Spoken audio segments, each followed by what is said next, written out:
ভাবছিলাম গতকাল থেকে এই বিষয়টা আলোচনা করব। বৈষম্য বিরোধী ছাত্র আন্দোলন ডক্টর মোহাম্মদ ইউনূসের ভেতরে একটা সুপ্ত আগ্রহ ছিল, এটা আমি যদি আজকে বলি তাহলে আপনারা সারা বাংলাদেশের মানুষের মধ্যে আমার ধারণা অধিকাংশ বিশ্বাস করেন। বিশেষ করে আমি যদি বলি যে বিএনপি, বাংলাদেশ জাতীয়তাবাদী দল, বিএনপি নেতা কর্মীরা অনেকেই বিশ্বাস করবেন যে ডক্টর ইউনূসের মধ্যে এই সুপ্ত বাসনা অথবা বৈষম্য বিরোধী ছাত্র আন্দোলন এবং এনসিপি জাতীয় নাগরিক পার্টি তাদের মধ্যে ছিল। প্রথম 6 মাস তো ধুমছে, এবং ছাত্রলীগ, আওয়ামী লীগ, ছাত্রলীগ নিষিদ্ধ হওয়ার পরেই তাদের ভেতরে ঢুকেছে ছাত্রলীগকে খাইছি এবার ছাত্র দলরে খাইতে হবে, বহুবার স্লোগান দিয়ে তারা এটা বুঝিয়েছে। এরপরে যখন আওয়ামী লীগকে নিষিদ্ধ করো তারপরে তো পুরো চাঙ্গা বাগমাকুম অবস্থা, এইবার বিএনপি কে নিষিদ্ধ করা ওয়ান টুর বিষয়। কিন্তু দিন যায় আর তাদের অবস্থা ডাউন হয়, ডাউন হতে হতে যখন আস্তে আস্তে একটু ব্যাকফুটে তখন এসব বলা স্তিমিত হয়। তারপর বিএনপির নামে যখন চাঁদাবাজির তীব্র অভিযোগ, পুরান ঢাকায় যখন পাথর দিয়েছে এক ব্যবসায়ীকে মারা হলো, তারপরে এই বৈষম্য বিরোধীরা আবার একবার একটা চাগান দিয়ে উঠেছিল, কি লীগ গেছে যেই পথে দল যাবে সেই পথে, স্লোগানগুলো আপনাদের মনে আছে না? কিন্তু এরপর আস্তে আস্তে সিচুয়েশন, বিএনপি আবার এখানে কিছু টেকনিক্যাল গেম খেলেছে। বিএনপি খুব ধীরে স্থিরে পলিটিক্স করেছে এই জায়গাটায়। এই জায়গাটায় নিঃসন্দেহে সে খুব ধীরে স্থির পলিটিক্স করেছে। আক্রমণগুলো সে দেখতে পাচ্ছিল, বুঝেছে। বুঝার ফলে ধীরে স্থিরে পলিটিক্স করতে করতে করতে করতে এমন হয়েছে যে ওই যে ওরা তো ভেতরে মাকাল ফল, এই যে বৈষম্য বিরোধীরা যারা মন্ত্রী এমপি হয়েছে, উপদেষ্টা হয়েছে, তারপরে ক্ষমতার মোহের মধ্যে পড়ে গেছে, কারি কারি টাকায় ডুবে গেছে, হাঁস না পাইলে ওয়েস্টিনে খায়, এরকম একটা সিচুয়েশন যখন তৈরি হয়েছে, মানে আমি যখন ডাল দিয়ে ভাত না পাবো, কোথাও ডাল ভর্তা, আলু ভর্তা খাইতে মাঝে মধ্যে ইচ্ছা করে না, ডাল আলু ভর্তা পাইলাম না, সোনারগাঁও হোটেলের নিচে আর খাবো না, দোল মেজাজটাই খারাপ, এরকম একটা ভাবে যখন চলে গেছে, তখন বিএনপি ঝুঁক বুঝে কোপটা দিয়েছে। ডক্টর ইউনূস সাহেবও দেখলেন চারদিকে তারা তেমন কুল কিনারা নাই, ফলে তিনিও টুপ করে লাফ দিয়ে বিএনপির কোলে উঠে পড়লেন। এবং বিএনপিও দেখলো যে বাজাবাজির কি দরকার, আগে থেকেও সিদ্ধান্ত ছিল তারা বাজাবাজিতে যাবে না, ফলে বাজাবাজিতে না গিয়ে মোটামুটি মিলেমিশে আগামী নির্বাচনটা যদি পার হয় সেই পথেই দুই অংশ হাঁটা শুরু করবে। এর মধ্যে দিয়ে ওই যে মনের মধ্যে ঘুপটি মেরে থাকা সেই ইচ্ছাটি আবার টুপকি দিয়ে ফুসফুস করে ওঠে।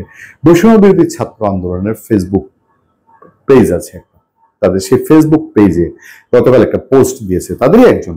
আমি এই পোস্টটা খুবই সংরক্ষণ করে রেখেছি, তাদের পেজে ঢুকেছি এবং সেই পোস্টটা তারা রেখে দিয়েছে এবং সেখানে যথেষ্ট বেশ কিছু কমেন্ট পড়েছে।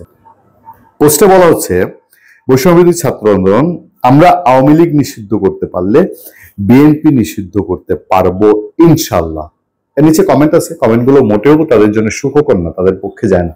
একটা কমেন্ট দেখেছি, একটা কমেন্ট যে মোটামুটি তাদের ফেভারে, আর বাদ বাকি সব হচ্ছে যাও আয়ো দেখি বা করোনা, আর তোমরা কয়দিন পরে তোমাদের কি অবস্থা হয় বলে না, অনেকেই বলে যে কয়দিন পরে এনসিপি কই খুঁজে পাবেন আপনি, এনসিপি খুঁজে পাওয়া যাবে?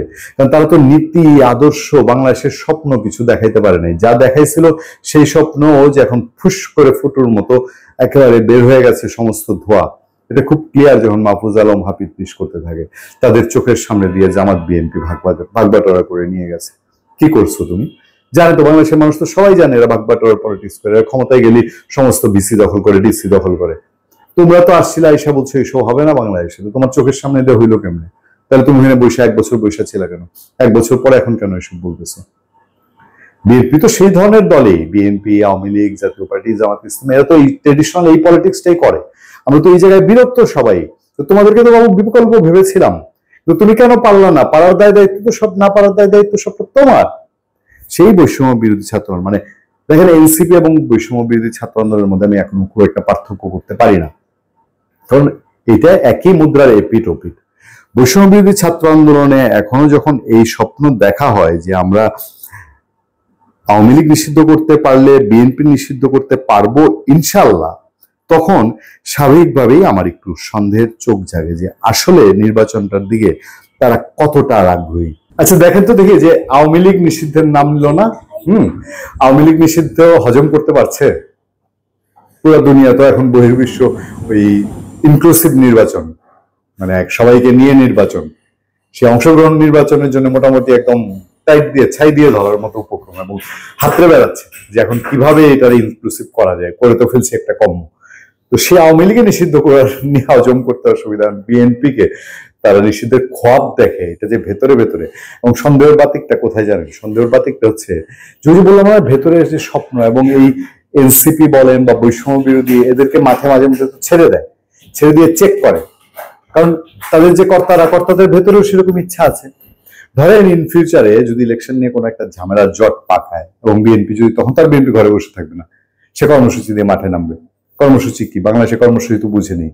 ফুল নিয়ে রাস্তায় ঘোরা, মহাত্মা গান্ধীর সেই কি বলে অহিংস আন্দোলন, শান্তির বাণী, বাংলাদেশে তো কর্মসূচি তা না। তো ওই করতে গেলে তখন যদি বিএনপির ওই সিলাই বলে একদিন রাতের বেলায় তারা ওই সিরাপ খাইতে খাইতে বসবে, বসে বলবে কাগজে খুঁচা দিয়ে লিখে দিলাম নিষিদ্ধ।